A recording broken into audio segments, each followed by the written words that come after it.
Everyone, today we are going to see the first unit in economics, which is money, savings and investments. Synopsis of the lesson. In this session, we are going to see the following topics. The first one is what is economics? Next, why do we study economics? Understanding economics. Introduction. Evolution of money. Next, major stages of evolution of money. Under this, we have commodity money, metallic money, paper money, credit money, near money, and recent forms of money. First, we are going to see what is economics. Economics is the study of production, distribution, and consumption of goods and services within a society. Here, production means producing the products, distribution means selling the products, and consumption means buying the products. Then, it is a study of how people make choices and decisions with limited resources to satisfy wants, needs and desires. Next, let's see about why do we study economics. Economics helps us learn how the world functions. It helps guide us through our decision-making processes. Then, economics studies needs versus wants. Understanding economics. So what is mean by economics? Economics means how people meet their needs by making, distributing and using goods and services. Economists study how people work, earn money, save money, invest, and how people use their time, energy and money. Learning gives creativity. Creativity leads to thinking. Thinking provides knowledge. Knowledge makes you great. By APJ Abdul Kalam. So, this lesson starts with the quote of APJ Abdul Kalam. So, students, the creativity and knowledge comes from learning, which in turn makes you a great person. Now, let's see the introduction part. Money is a fascinating subject and full of curiosities. So here, fascinating means interesting. Money is a very interesting subject and full of curiosities. Then, money is a fundamental discovery which has eased. Here, eased means it has made easy the day-to-day transactions valuing goods and services and has allowed us to store the wealth and trade in future. So, money is the most interesting subject which everyone are curious to know about it. According to Robertson, money is anything which is widely accepted in payment for goods or in discharge of other business obligations. Here, obligations means duties, commitments or responsibilities. Now, let's see evolution of money. The word money is derived from Roman word moneta gino. It is the Roman goddesses and the republic money of Roman Empire. The Indian rupee is derived from Sanskrit word rupya, which means silver coin. Today we use paper notes, coins as money, right? But the evolution of this stage has not happened overnight. It took thousands of years to reach such a stage. There are many stages of evolution of money. The earliest and primitive stage is barter system. So here primitive means ancient or starting stage is barter system. Now we are going to learn about barter system. Let's see what does barter mean. Bartering is a system of exchange of some goods with other goods where no money is involved. What is barter? It is the oldest system of trading, and it is the exchange of goods and services between two parties without any involvement of cash.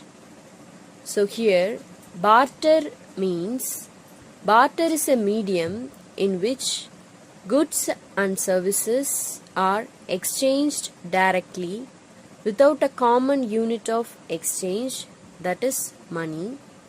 Now let's see some advantages or benefits of barter system. It is the simplest form of exchange. It plays a valuable role in maintaining harmonious relationship among the members of the community.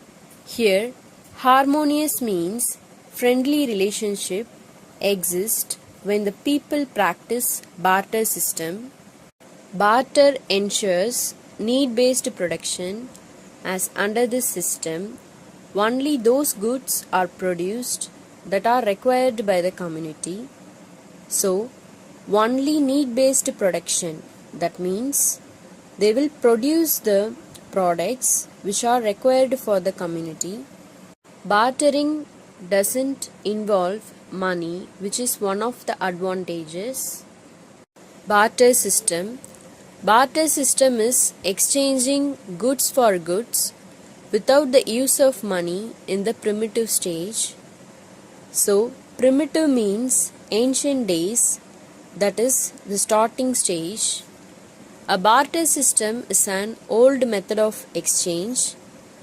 This system has been used for centuries and long before money was invented. The value of bartering items can be negotiated with the other party. So here negotiate means they can even negotiate the value of the bartering items.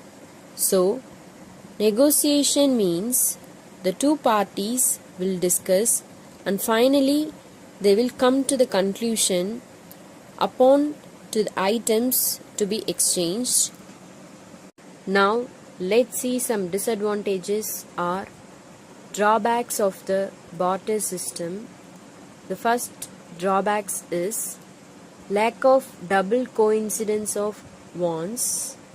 That means if person 1 has sugar and person 2 has wheat, but the need of person 1 is rice, so the person 1 wants rice in exchange of sugar, but person 2 as wheat.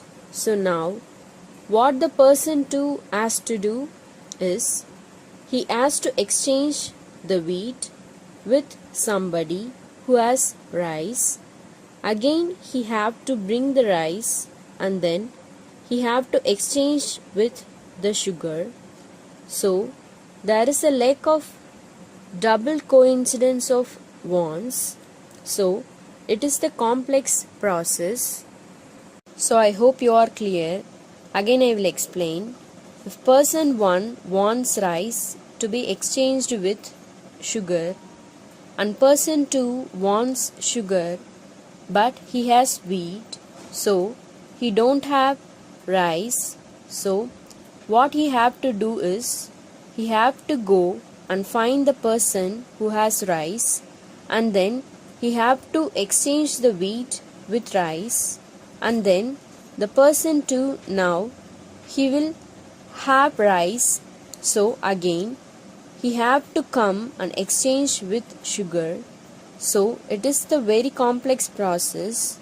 It is one of the drawback in barter system. So the second drawback is lack of common measure of value. So there is no proper measure of value.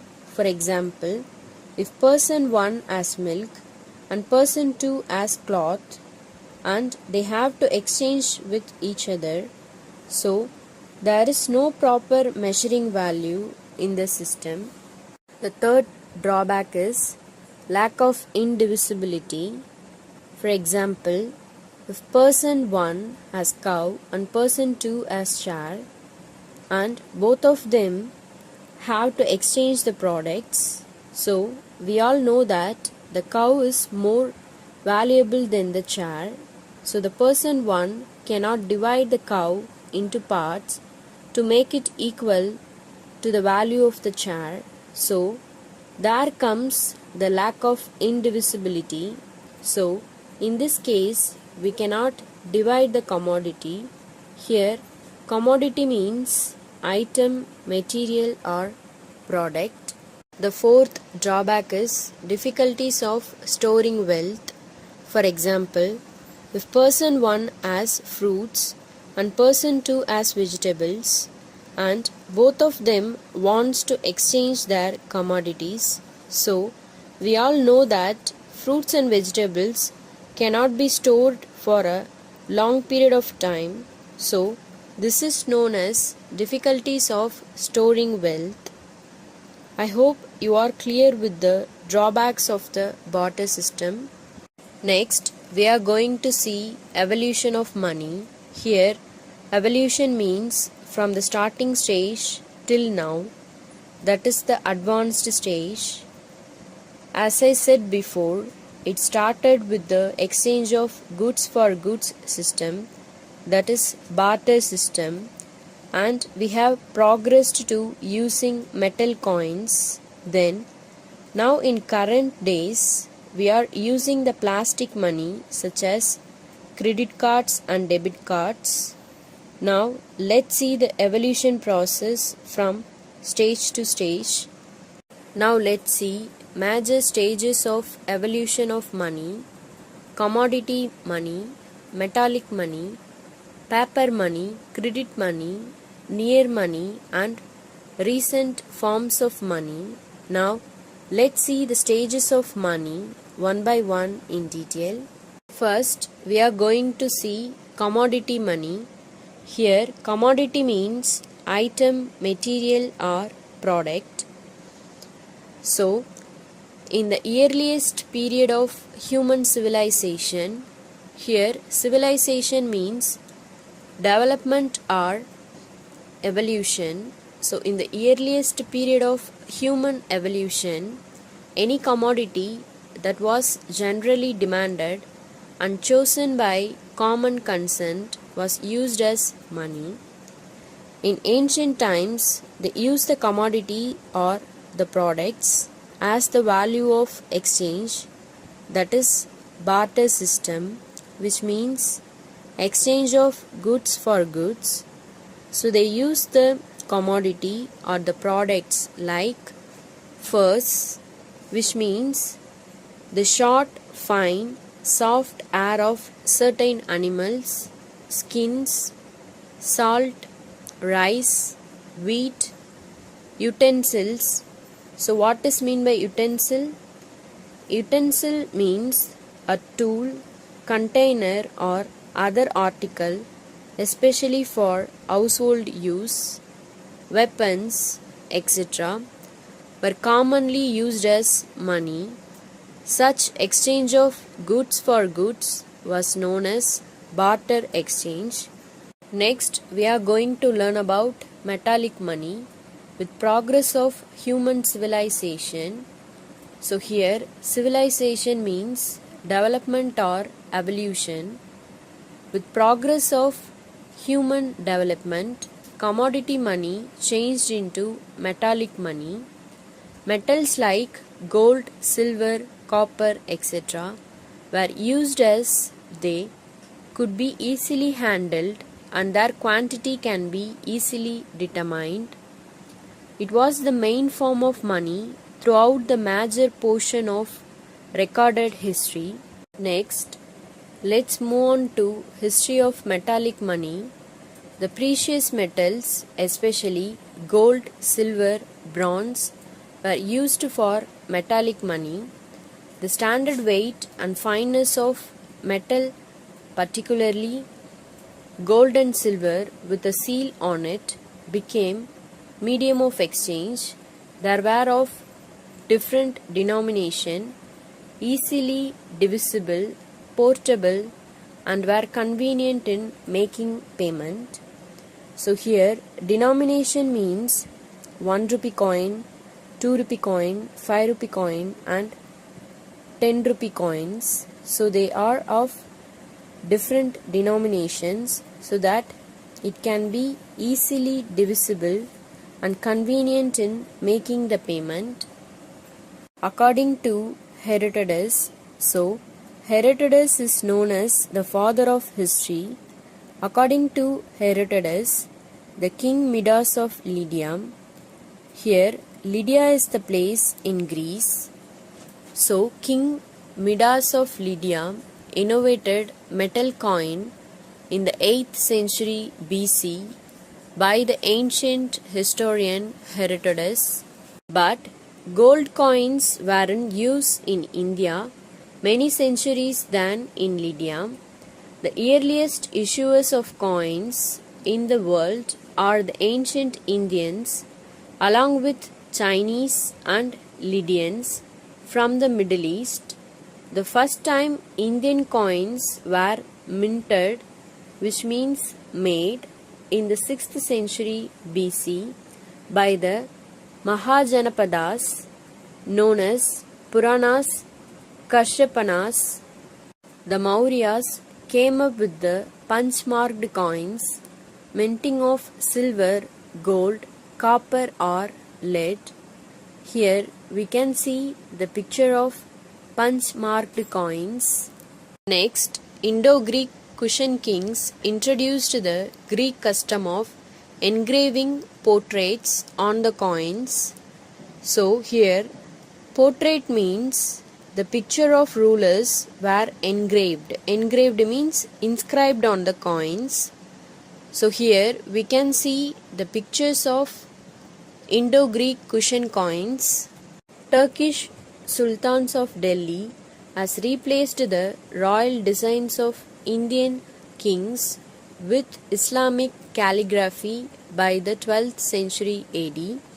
So the sultans of Delhi has replaced the royal designs of Indian kings with Islamic calligraphy. Here calligraphy means writings.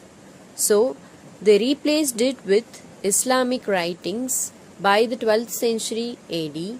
Here we can see the picture of Delhi Sultanate coins.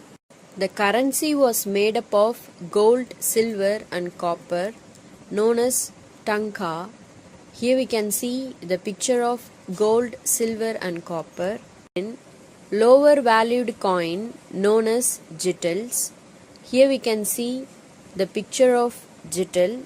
In this era, evolution of rupee occurred with Sher Shah Suri defeated Humayun and issued a silver coin of 178 grams known as rupiah and was divided into 40 copper pieces or paisa, and during the whole Mughal period silver coin remained in use. So during the period of Sher Shah Suri, he was the founder of Sur dynasty. So Sher Shah Suri defeated Humayun. Humayun was an Mughal emperor and issued a silver coin of 178 grams known as rupiah and was divided into 40 copper pieces or paisa, and during the whole Mughal period silver coin remained in use. So here we can see the picture of silver coin. During the British East India Company, that is 1600, the Mughal currency remained popular, but in 1717 AD, Farrukhsiyar, the Mughal emperor, gave permission to the Britishers to coin Mughal money at the Bombay Mint. The British gold coins were termed as Carolina. The British silver coins were termed as Angelina. Here we can see the pictures of gold coin and silver coin. The British copper coins were termed as Kapparun. Then the British tin coins were termed as Tinny. Here we can see the pictures of copper coins and tin coins. Here we can see the different kinds of metallic money like Maurya, Karshapanas, Delhi Sultan, Tanha, Sharshah Suri and Maurya. Next, we are going to learn about paper money, how the paper money came into existence and what is the need to invent the paper money. Here we can see the picture of paper money.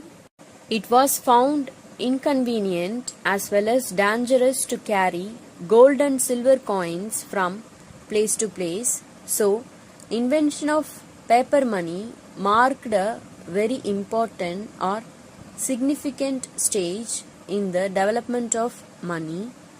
The development of paper money started on the basis of storage of gold, and the receipts were issued by the goldsmiths for these storages. So, at first, people used to store their gold, and the receipts were issued by the goldsmiths for these storages. So, the receipts given by the goldsmith was considered as the money. These receipts of goldsmiths were a substitute for money and became paper money. Paper money is regulated and controlled by Central Bank of the country, that is Reserve Bank of India. In India, printing, regulating, controlling the paper currencies are done by the Reserve Bank of India, that is RBI, which was established in 1935. At present, a very large part of money consists mainly of currency notes or paper money issued by the central bank. Here we can see the picture of Reserve Bank of India. Next, we are going to learn about credit money or bank money. Emergence of credit money took place almost side by side with that of paper money. People keep a part of their cash as deposits with banks, which they can withdraw at their convenience through checks. The check is also known as credit money or bank money. Itself is not money, but it performs the same as functions of money. Here we can see the picture of check. Next, we are going to learn about near money. The final stage in the evolution of money has been the use of bills of exchange, treasury bills, bonds, debentures, savings certificate, etc. So, these are all the bond type documents with the seal of the authority. Next, we are going to learn about recent forms of money. The first one is plastic money. The latest type of money is plastic money in the form of credit cards and debit cards. They aim for cashless transactions. Here we can see the picture of credit cards. Next, we are going to learn about e-money. E refers to electronic. So, electronic money is money which exists in banking, computer systems and is available for transactions through electronic system. Next, let's see about online banking or net banking. Online banking, also known as internet banking, is an electronic payment system that enables customers of a bank or other financial institutions to conduct a range of financial transactions through website. Here we can see the picture of online banking. Finally, let's see about e-banking. Here E refers to electronic banking. So, electronic banking is also known as National Electronic Funds Transfer, that is NEFT, is simply the use of electronic means to transfer funds directly from one account to another rather than by check or cash. So, with the invention of the electronic banking or electronic money, it is easier to transfer the amount from one account to another account without going to the bank or without visiting the bank. We can simply transfer the amount sitting in a place. So, I hope you are clear about evolution of money. As I said before, it started with the exchange of goods for goods system, that is barter system, and we have progressed to using metal coins. Then now in current days we are using the plastic money such as credit cards and debit cards, then electronic money. I have enclosed the classwork instructions in the PDF. Kindly refer it. So now we have reached the end of this session. Thank you.